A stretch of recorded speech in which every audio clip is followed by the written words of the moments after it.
Comment Jean-Claude Elfassi est-il devenu le paparazzi qui fait trembler les stars? C'est indéniable, 2008 aura été son année. Une année de coups, Sandrine, une année de scoop et de gros sous. Il a réussi à photographier notamment les mariages de Jamel et de Mélissa, celui de Jean Sarkozy.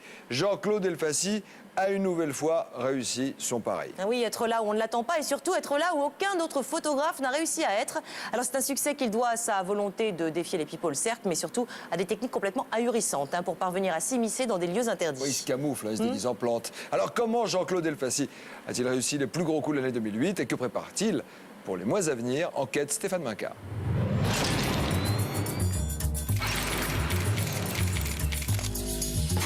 C'est le dernier gros scoop de l'année 2008, la naissance de l'enfant de Jamel et Mélissa. Des photos réputées imprenables et qui pourtant ont fait la une d'un magazine People le mois dernier.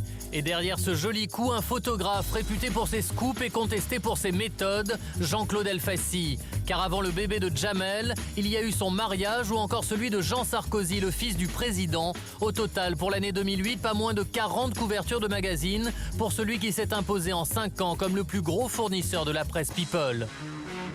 Elfassi, c'est le meilleur. Le problème, c'est qu'il n'a pas de limite. C'est un garçon qui annonce ce qu'il va faire, qui lance des défis comme ça, parce qu'il a un côté un petit peu fanfaron, un petit côté Arsène Lupin. Les méthodes de travail d'Elfassi ressemblent plus aux méthodes de voyous. Oh, il est menacé régulièrement de se faire, comment on dit en langage correct, casser la figure. Comment Jean-Claude Elfassi a-t-il obtenu les meilleurs scoops de l'année 2008? Ses méthodes sont-elles contestables? Enquête sur un paparazzi qui rêvait d'être une star. Je voulais faire un message aussi à Jamel et Mélissa. Je pense que je vais aller faire les photos de leur mariage. 18 avril 2008, Jean-Claude Elfassi lance un défi à Jamel et Mélissa Thuriot. Il veut être le seul à réussir la photo de leur mariage. Un scoop à prix d'or, mais un scoop apparemment impossible. C'était pas effectivement anodin de dire je lance un défi à Jamel et Mélissa, je ferai les photos du mariage. C'était effectivement pour qu'ils renforcent leur sécurité et qu'il y ait de moins de personnes qui puissent faire des photos de leur mariage. Donc les photos avaient une valeur plus importante. Et pour réaliser ce coup, le paparazzi ne recule devant rien. 7 mai 2008, la célébration a lieu sous très haute protection. Propriété inaccessible, vigile, garde du corps, appareils photo et téléphone portable confisqués aux invités. Et pourtant, Jean-Claude Elfassi réussit à s'introduire au cœur de la cérémonie. Il a vraiment fait comme un commando, c'est-à-dire comme un soldat d'élite. Il s'est infiltré à l'intérieur de l'abbaye. J'ai monté cette façade à main nue la veille. Je suis resté 18 heures à planquer, à faire les photos. On est vraiment dans la pratique du vrai paparazzi. Je mets tout dans le sac et je disparais dans la nuit, comme Zorro. Le paparazzi se paie même le luxe de jeter sa carte de visite au milieu de la noce. Ils l'ont trouvé et puis je les entendais au talkie-walkie. Il est là, trouvez-le, il doit être dans les arbres, regardez dans les arbres. Et je les voyais tous s'agiter. Ça aussi, on peut dire que c'était une vraie jouissance. Jean-Claude Elfassi est le seul à avoir les photos que tout le monde veut. Il les vend à 5 magazines pour un total de 40 000 €. Une très bonne affaire et aussi un moyen pour lui d'éviter que cet argent, ce ne soit les stars qui l'empochent. Il a le courage de mettre les pieds dans le plat aujourd'hui. C'est-à-dire qu'il dit, il y a des gens qui vendent des exclusivités. Moi, je viens casser les exclusivités, c'est tout. Il n'aime pas quand Tony Parker vend son mariage pour de l'argent, pour un magazine. Ça a été le cas 2 ou 3 fois, mais ce n'était pas le cas ni de Jamel Debbouze, ni surtout du mariage de Jean Sarkozy, qui n'a pas été vendu à un magazine. Le mariage du fils du président de la République, l'autre coup de l'année pour le paparazzi. Mais cette fois-ci, on est loin du photographe super-héros. Car s'il sait être là où les autres ne sont pas, Jean-Claude Elfassi a aussi une autre technique pour réaliser ses scoops.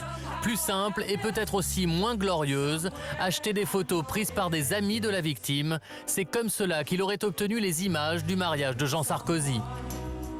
Il y avait quand même le président de la République à l'intérieur, il y avait la première dame à l'intérieur. Il n'a pas été à l'intérieur. Mais par contre, il s'est assuré avant que tous les amis, pratiquement tous, qui sont d'accord de vendre, ils vont ne le vendre qu'à lui. Et pour les convaincre de lui vendre à lui, Jean-Claude Elfassi a des arguments. Il est plus facile de vendre à Elfassi parce qu'il paye en cash, il paye rapidement. il ne parle pas ni impôt, ni contrôle fiscal, ni rien, que d'aller dans une rédaction, là où la rédaction va faire une fiche de paye et il sera obligé c'est-à-dire il y aura une trace comme quoi cette personne a bien vendu à cette rédaction une photo. Des méthodes que le paparazzi refuse de reconnaître.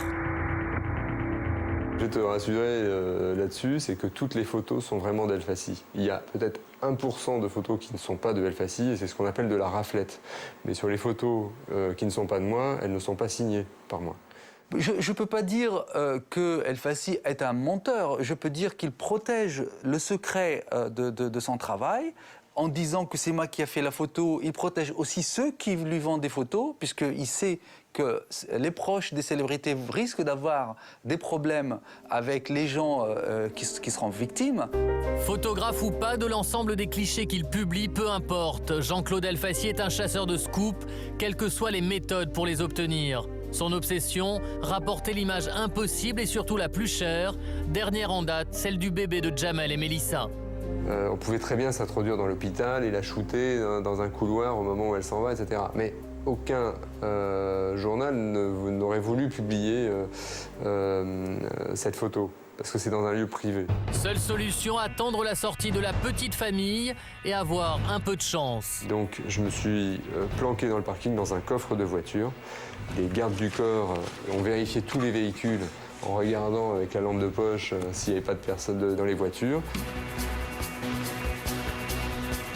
J'ai pu retirer mon rideau de coffre au moment où ils arrivaient. Et là, la chance, ça a été que le bébé se mette à pleurer sous un néon.